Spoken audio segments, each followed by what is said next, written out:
نحمده ونصلي على رسوله الكريم اما بعد فاعوذ بالله من الشيطان الرجيم بسم الله الرحمن الرحيم وما ارسلناك الا رحمة للعالمين صدق اللہ العظیم۔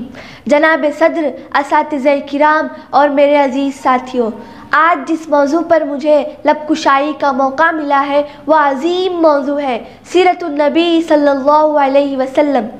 نگاہ عشق و مستی میں وہی اول وہی آخر، نگاہ عشق و مستی میں وہی اول وہی آخر، وہی قرآن وہی فرقہ وہی طٰہٰ وہی یاسین۔ محترم حضرات، اللہ تعالیٰ نے حضرت محمد صلی اللہ علیہ وسلم کو تمام جہانوں کے لیے رحمت بنا کر بھیجا، جیسا کہ قرآن پاک میں ارشاد باری ہے، جس کا مفہوم یہ ہے، اور ہم نے آپ کو تمام جہانوں کے لیے رحمت بنا کر بھیجا۔ میرے عزیز ساتھیوں، آپ صلی اللہ علیہ وسلم اپنے اعلیٰ اوصاف کے مالک تھے کہ محبت، شفقت، غمگساری، احترام، مغفرت اور حسن کلام کے اعلیٰ درجے پر فائز تھے۔ حضرات گرامی، آپ نے حق و باطل سے الگ کر دیا اور قرآن کی تعلیم کی روشنی کو جہالت کے اندھیروں سے ختم کر دیا۔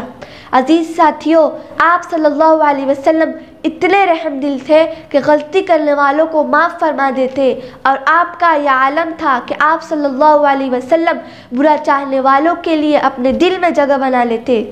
حضرات گرامی، آپ صلی اللہ علیہ وسلم سے محبت ایمان کی علامت ہے، اور کیوں نہ ہو، آپ کے احسانات پوری امت پر بے شمار ہیں۔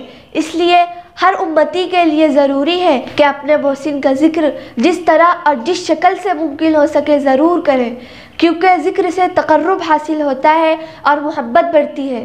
میرے عزیز ساتھیوں، تاریخ کے اوراق میں کچھ واقعات ایسے ہوتے ہیں جو رہتی دنیا تک آنے والی نسلوں کو ایک عظیم سبق دیتے ہیں۔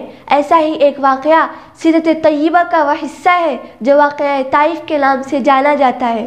حضرات گرامی، طائف کی وادی میں جب آپ صلی اللہ علیہ وسلم حق کی دعوت لے کر پہنچے تو وہاں کے لوگوں نے آپ پر پتھروں کی بارش کر دی۔ آپ صلی اللہ علیہ وسلم کے جوتوں میں آپ کا لہو جم جاتا ہے، آپ زخموں سے چور چور ہو کر بیٹھ جاتے ہیں، تو وہ سچائی کے دشمن بازو پکڑ کر اٹھاتے ہیں اور پتھروں سے چور کرتے ہوئے شہر کے باہر چھوڑ جاتے ہیں۔ یہ تاجدار عرب اس کا دلارا تھا جو ساری دنیا کا مالک ہے، سارے عرب کا حاکم ہے، جس کے قبضے میں پہاڑ اور سمندر بھی ہے۔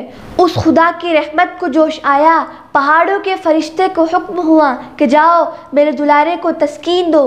فرشتے آتے ہیں اور کہتے ہیں، اے محمد صلی اللہ علیہ وسلم، صبر کا پیمانہ چھلک اٹھا ہے، اجازت دو تو ان پہاڑوں کے بیچ میں ان ظالموں کو پیس دوں۔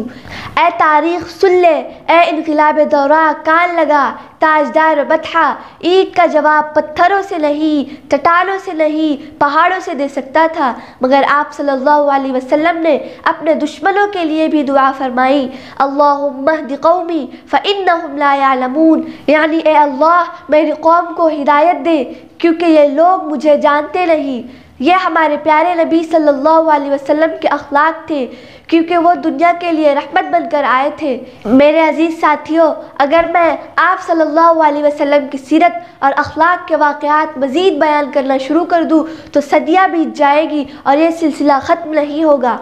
آپ صلی اللہ علیہ وسلم کی زندگی ہمارے لیے ایک مکمل نمونہ ہے۔